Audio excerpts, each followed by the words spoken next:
Hello, hello. Good afternoon. Hey, So, good we, afternoon, Liz. How are you today? I'm doing fabulous. I'm doing fabulous for July the 11th. I can't believe half the year is gone. Can you? It's just Ah, crazy. But it is crazy. It is crazy. However, we've had a lot of great authors on, and we've got a lot amazing stories, and it's not stopping anytime soon. So, welcome to Author Adventure. And Liz, you had a few items that you wanted to share with the community here. So, yeah, why we always don't try you to outline share those? some secrets. So we always want to share a secret at the beginning here. So we're going to try to share a writing secret today. I mean, obviously, the first question we almost always get is, "What do I write about?" Well, there are three kind of main genres. That's children's books, fiction books, and nonfiction books. And then within those three genres, there are a lot of subgenres. So, Mhm. fiction obviously is anything related to romance or sci-fi or fantasy and things like that. Nonfiction is basically business and maybe cookbooks or real life stories, memoirs. We're going to be talking memoirs today with Bobo Nikce and his lovely wife Linda. So that's another reason I wanted to talk about these subcategories because when you're writing, a lot of people are writing their own story. And so that can be two things. That can be memoir, which is more about the stories, or it can be biography. And biography is a little bit more chronological in nature. And that's kind of the differences where with a memoir, you can kind of jump around. You can start here and then you can remember back and, you can tell the story a little differently than you can kind of chronologically. So I'm excited to be talking about that today. We obviously have some great children's book authors and other nonfiction authors on. Coming up next week, we've got Fran Shelton, Reverend Fran Shelton. She's going to be talking about memoir and faith and grief. And then the following week, we've got Chef Jay Stevens. Sadler's going to be back with us talking about his business book. So we're Oh, going to be good. talking nonfiction here for a little bit since we've talked children's book. But let's bring our guest on today. Very excited, always excited to talk with Bobo and Linda Nikce. It's Uh, always great to see you guys. So, welcome aboard. Thank you so much for being here. Hi. Hello. all It's right. great. So there, So now there's you have to tell people where you're currently located, so they can we've, get we've an all got impact. our flowers on Yeah, today. We are located. I'm the We're only one located in without flowers today. Hawaii, You're in state from of Hawaii, Hawaii. Oahu Fantastic. Island. Yes. I love that. I love that. I last time I was in Hawaii I was on the Big Island. Then I spent some time in Kauai. So beautiful place to go visit. So Yeah. and apparently live. So Yeah, Yeah, we all want to be Linda and Bobo so we can live yeah, on Hawaii for sure. it's part of the plan. It was part of a plan, a dream board. All right, fantastic. I love it. I love it. Well, we're talking today. We're going to be talking about Bobo's memoir that he's been working on here, and the title of that is "The Little Boy Inside." And basically, we're going to have him tell you your story. So, Bobo, why don't you go ahead and tell our listeners and the people watching a little bit about your background, where you grew up, and then we'll kind of talk through, the different aspects of the story, a little bit about as a young boy, and then a little bit about your dad, and then we'll follow up with some other stuff there, and I'm sure Russ will have some questions too. So Okay. Uh, I thank you for the invitation. Nice to see you guys. First of all, I'm born in a former Yugoslavia Republic in Montenegro, 1950, and that's just 5 years after World War II, which this country was all destroyed. Freedom fighters, all kinds of stuff going on, and communism came in. So, growing up, I'm a youngest child of nine, and that's a very big thing for my parents to raise the children during the after the war and stuff. So, that was not easy. That was not easy at all. Hmm. So, reason I like to tell about my story, how as a young boy, a rascal fighting with everything and everybody to get through to survive. Yeah, that's great. And so it was. And a lot of people, like you say, there's a huge part of the world that did grow up with some freedoms that other countries don't have. And especially here in the United States, which a large part of our audience that's watching here on our show is from the United States. And I think that's a big part of the reason you want to write this story, isn't it? Yes, that's exactly the truth. Uh, Thinking about what I grew up and how stuff is and coming to United States, how wonderful and freedom is. You can say things, you can do things, you can be a multimillionaire, you can do all kinds of stuff. That's unbelievable there for everybody to reach out. And being growing up and seeing myself through my mind, seeing myself back in Montenegro, that was nothing like that. You can say nothing. My father Mm. even told me many times, watch what you're saying because both have ears. Mm. So, so I have a question for you, Bobo. Well, That rascal in you, that rebellious soul that got you through some of this activity in your environment, was that the motivation that brought you to leave part, Montenegro yes, and move to the U.S.? yes, that's a part of it. Before that, I tell you just a little bit story about my father lived in the United States for 30 years. He lived in Detroit. So three boys and a girl was born in Detroit. And then my father returned in Montenegro because my grandfather, his father, dying. So he came Mm. into funeral. And then certainly 1940, World War II started. That was everything stopped. And I have 5 children born after that in Montenegro. So yes, this is a thing. And I only heard all this time growing up, and only thing I heard is my father talking about United States. He loved this country so much that broke his heart when he see anybody talk dirty thing and to say America this and that's, he didn't like that at all. So my thing putting in my head was all about my about America, everything. I told you that another thing too. When I was going to 5th grade, my Russian teacher asked me who is a better country, Soviet Union at the time in America, and I told him that's America. He hit me with a fist, knocked my teeth out. So Oh man. here's you think what I try to say. You have a freedom. You don't have any no place in the world freedom like you have it here. This is the greatest and more beautiful country in the world. Not because I live here, but I've been traveling all over the world and I saw a lot of countries that cannot even get through and close to United States. So let's say something decent and to go for it to protect this country. Yeah, and to celebrate those things that are, of freedom, because like you say, and I really like the, how your story rolls out, because you do talk about, I mean, Montenegro is a beautiful country, the people are beautiful, obviously, but government comes in and messes things up, a lot of times, and like you say, the egos of individuals in places of power really put the people at risk. And we know, because your family was anti-communist, that was a very hard thing to be. So I know that there were a lot of privileges that you didn't have, weren't there?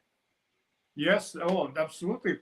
If you're a member of communist regime, you can do all kinds of stuff. You get a good job, you get your condo, you can everything for you is prepared if you're a member of the Communist Party. But if you're not, you gotta struggle. You gotta bite and bite and bite so hard and fight so hard to succeed to get something for you and your family. Yeah. My Wow. father, just want to briefly tell you, my father was World War I veteran. He came from the United States to fight World War I. And they told him in Montenegro, they told him, he said, we don't recognize World War I, we only recognize Second War. So he was so angry, he slammed the door, he broke the window on the door, and police come and cuffed him. And I have a cousin, he was a captain of police, and they call him in them CB radios and ask him, "Do you know Radovan Nikcevic?" And my cousin say, "Yeah, that's my uncle. That's my brother. Yes." or he's been detained in police station because he broke window. What are you talking about? That's the nicest guy I ever met. So he went to the police, and my father told him, yes, I broke the window, because this guy told him they don't recognize World War I.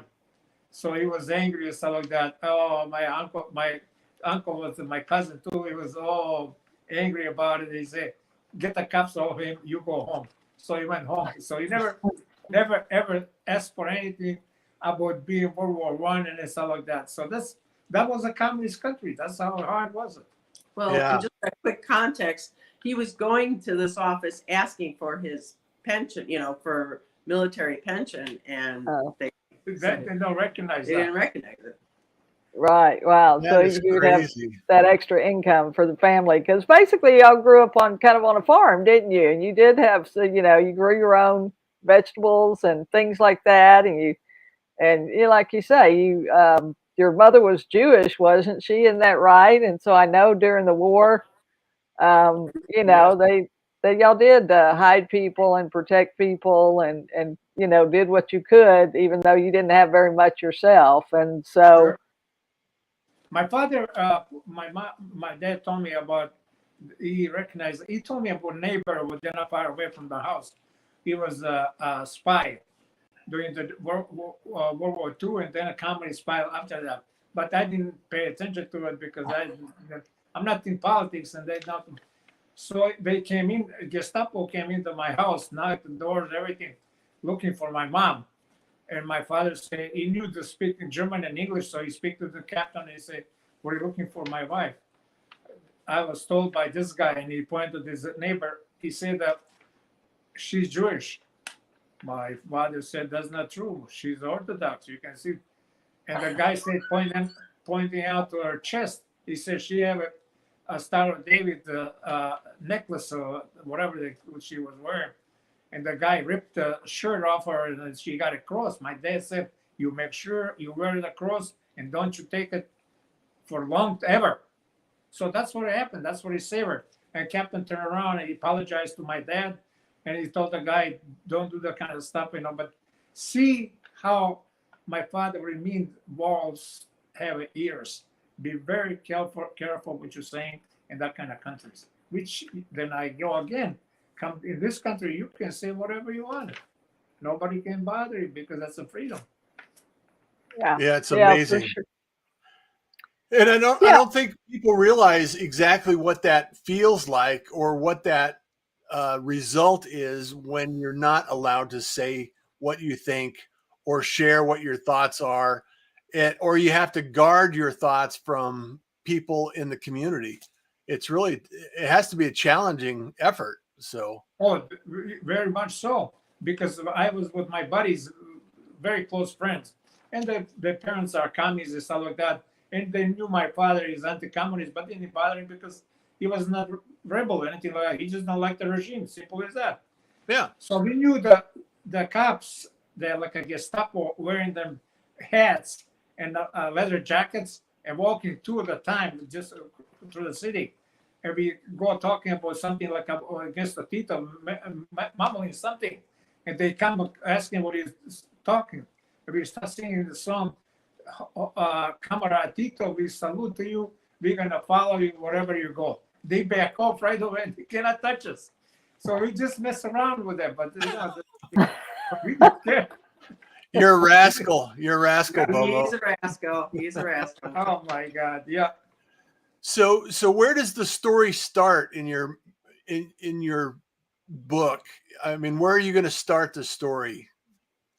Well, and that's the editing part, which is my part. Okay. That we're going to give some context to his stories by giving a little history of his parents and how that family came about to be, and then that gives context to his life and how his father was talking to him all the time. Yeah. But tell him about And it's lessons learned, right? Because we do learn lessons from our parents. We do learn lessons from our mothers and fathers, or maybe older brothers and sisters, and so I think that is a big part of sometimes who we become, especially when we have strong-minded and strong-willed parents, which, Yeah. which I had a couple in my family. So This, this is the part, growing up, and my father would say something to me, ask me, Bobo, why don't you do this thing? And I say no. First thing I say no, then I do the stuff. So that was as a child growing up, and my family when it was formed some years ago, whatever, hundreds of years ago, 1400. They call it Saint Day. In other words, you celebrate Saint Day in your house, which is the closest one that you selected. For instance, Saint Day for my family was a Prophet Elijah, because that's how I was second. That's where my family was formed. And my father believed in it because he was a religion man, anti-communist, so this and that. So I have to get up in the morning with him to go to church. And church, I know what it is and stuff like that. And we're going to Timbuktu to get there, And I constantly ask me question, what am I going here? Dad, what are we doing? Always saying, shh, shh, shh, don't say nothing. Shut up. Shut. So I said, why are we going this way? You have to go past the two rivers, two small bridges, and climb the steps. I said, Dad. He said, Bobo, shut up. Don't say anything. So, all right, I finally shut up. We go to the church, and my father was recognized. There, you light up the candle. You light up the candle for your family, dead one and life, and so on. And my father will sing with the priest. So now we're going out, and my father walked like a rooster, chest out and nothing. I said, what is going on here? This man must be nuts. So I said to him, now we're going right way to the home. I said, why are we going? He said, Bobo, when we go in church, people watching and listening to what we're saying. Now we're going out of the church. Nobody can touch me because I was with God. And I thought as a kid, I was 7 years old or so, 8. I said, this guy must be losing it. Maybe he's nuts. But that's how you think as a young boy, So, but that's a part of it. Not in other words, growing up in communist Yugoslavia, communist Montenegro, communist country, period, any place in the world. I said to a lot of people here, I'll be traveling and stuff, if you don't like the United States, just leave. That's okay. To go to Russia or China and someplace around, see how you like it. And then you're going to see the difference where I'm telling you what you got and when you don't have it. So that's part of it.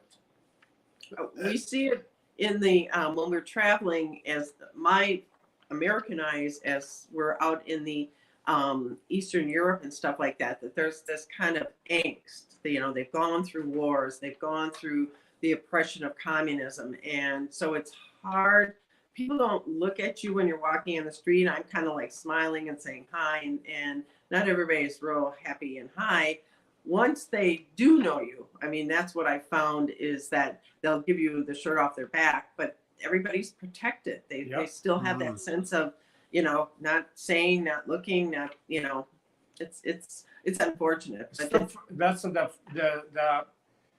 not secure, because they don't know who you are. Are you a spy or you're a good person? So that's the thing, everybody know who Linda is. And I go someplace alone because she's in a computer. She have to talk to Liz because of time zone and stuff like that. And everybody say, my buddy say, where's Linda?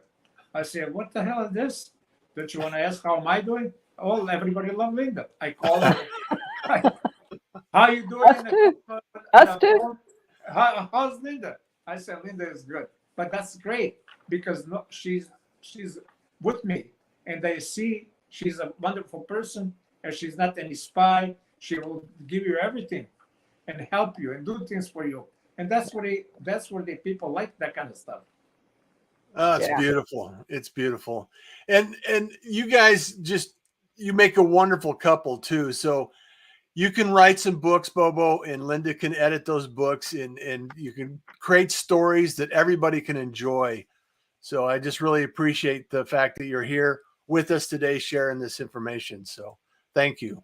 So this is basically a series of books too. So the first book is going to be kind of about the history and the family and background, his dad. And then the second book is going to be about when he actually did come to America as a young man and then lived here himself for that more that same thing, 30, 40 years. And his experiences of trying to, like you say, trying to work and find his place and do and meet, marry, have kids and family. And so it is a challenge, but I'm especially excited that you're going to be sharing the story about your dad working in the automobile industry. And so Chrysler Corporation. Yeah, he knew Mr. Chrysler. He knew Mr. Chrysler. He was some supervisor or something with it. He never told me what he was, but he would go, I don't know, a monthly meeting in Mr. Chrysler mansion. So that was a Samuel, his name was Samuel Washington. He said that my father said there's a black guy, like a 2.5 meters shoulder, like a beast. And he had a deep voice, and he said to my dad, call him, and his name is Montenegrin Radovan, but they cannot pronounce it. They call him Roy. So Samuel said, Mr. Roy, Mr. Chrysler waiting for you in the library. And my dad said, I want to go see your children before I see Mr. Chrysler. He can wait. So finally, he ended up to be a godfather, a bunch of them children. Or there's a butler who worked for Mr. Chrysler. So Mr. Chrysler, sometime he told me later on he was bringing present for kids, and then he go to Mr. Chrysler library and stuff like that. And he found a book in library in Detroit. He told me he was like a 500-600 years old in a Serbian language. So he asked if he can take the book home to read it. They cannot give him the library to read it because the book to read it because only can read it there. And book is so expensive. Only if you give it the down payment of $25,000. So think about $45,000 that time. It's a lot of money. Right, the 30s, 40s. Yeah, he told Mr. Chrysler about Mr. Chrysler called the library and said, I will guarantee for him, give him the book. So he read the book and stuff like that. He said, amazing story to see, beginning with the Serbian community in Montenegro and stuff through all the years. Wow. So this how that thing went for him in the United States. That's why he loved this country. He loved this country. Wow. Yeah, that's fabulous. And that's the thing, and it's about the storytelling. And so, and that's like you say, what I like about memoirs is it is about the storytelling, and you can tell those different stories and then meld those stories together, with transition and some other things. So we're very excited about that. We're very excited that you're writing this. This will be book one. And then, like I say, probably next year, what we looking at, maybe fall release, or are we looking at early January, early 2024? Yes. The sooner the better. So as soon as my wife, that was let me tell you, if my wife let me write, I would be writing today, but she told me don't touch anything till I finish memoirs. No, he's misunderstanding. He can write as much as he wants, but I've got to, schedule. I've got to sell this one. We've got to find an agent. So right, there you go. Right.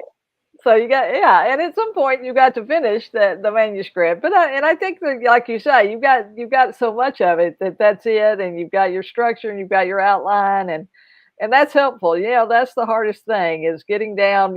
What are your big thoughts? What are your main thoughts or sections, and then coming back and filling those stories in, and it's just a process. It is a process, and obviously things like memoirs and fiction and those take longer to write. It's not like writing a children's book, which maybe you get that done in a couple of weeks or a month or a couple of months.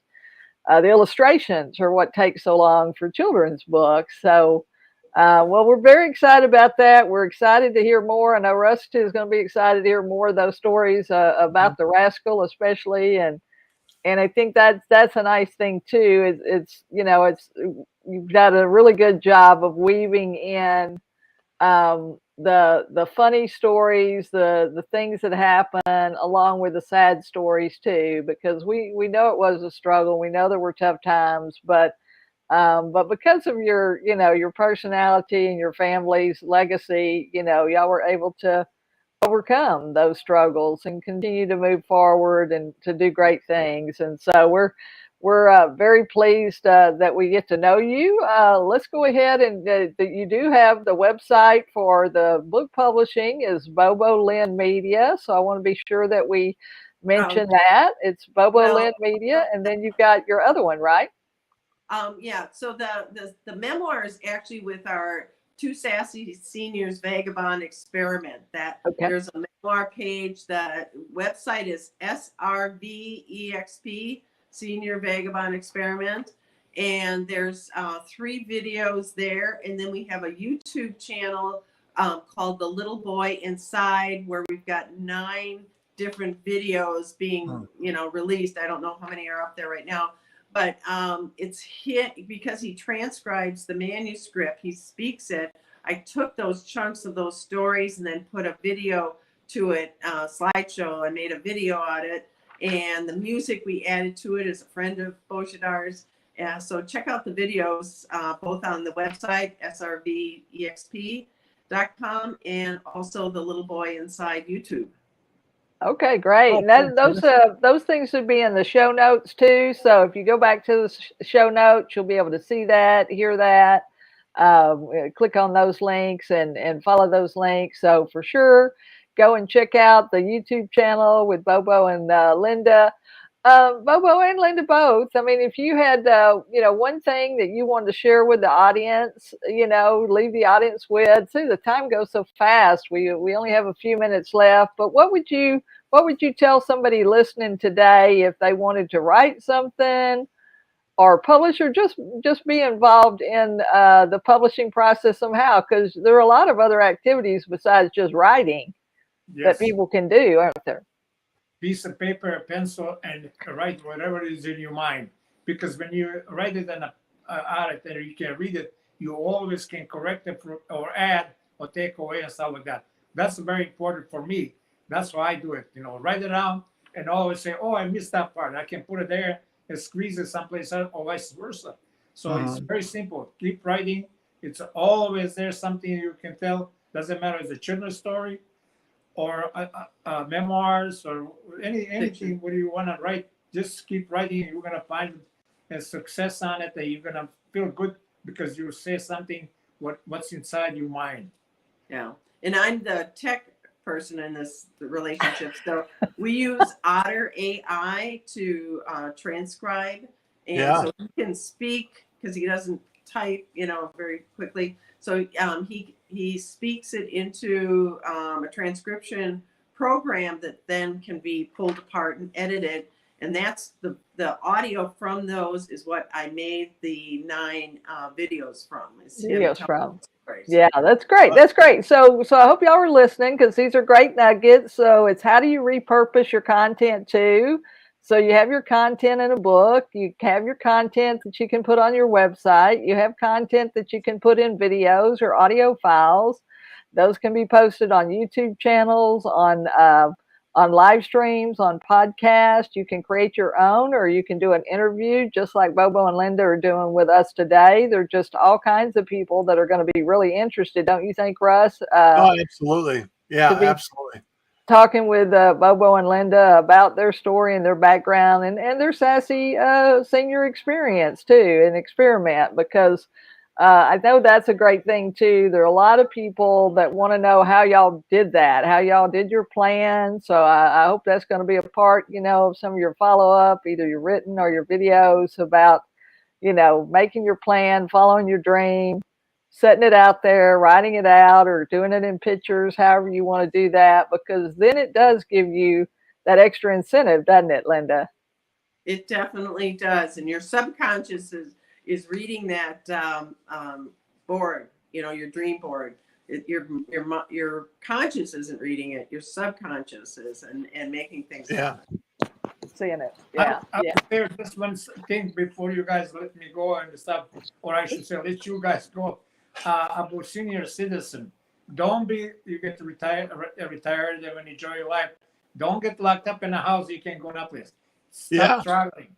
If you're gonna go to next city or next state, keep traveling, enjoy it, because there's so much to see now. Because he or she or a couple, they retired, enjoy yourself. That's a problem in this retired community. oh, I cannot do nothing now, retire. Yes, you can, even more, Yeah. because time don't exist for you. You can enjoy it. So that's why I'm suggesting seniors to get out and do the things. I love that. I love that. In fact, I'm an avid fan of traveling. I went out to see Liz in Texas earlier this year and traveled to Texas, New Mexico, all the way across over to the coast and in Seattle and down Oregon coast and California and back to Arizona. So it's really amazing what you can do and it doesn't take a lot.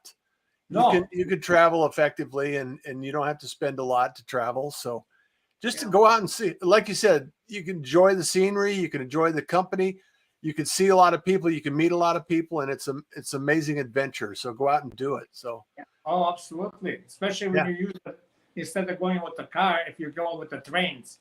That's the best part in the world, to see the train go fast. They stop all the time. You can walk around. It's not like an airplane type. You can walk. You got all kinds of stuff. You can use your phone. You can write in the same what you see and stuff like that. This is, I mean, for us, it's wonderful, and I would recommend all seniors to get out and go do that stuff. Yeah. I was raised with travel is the best form of education. My father, Tom Zern, said travel is the best form of education, and we've all lived that. They've traveled to 7 continents. We haven't made that yet, but it is. that's fantastic. Well, thank you so much for being here, Linda, Bobo. I really appreciate that. Any last words, Liz, from you? Well, I just thank y'all for being here, and we look forward to continue this journey with you, and we look forward to reading the book when it's available later here in the year. And so we'll be letting our audiences know about that. We're here for the Author Adventure every Tuesday at 5 p.m. talking to wonderful authors like Bobo and Nikce and others like him. And so if you have a desire to write, we hope you'll come and check us out. We hope you'll go back and listen to this interview with Bobo and Linda if you came in the middle somewhere. All of our interviews are archived on our YouTube channel at The Author Adventure. You can just put that in and it should come up. And thanks so much for being here with us, and we'll see you next week. Absolutely. Aloha. I love you. Bye. Aloha. Aloha. Bye. Take care. Be happy.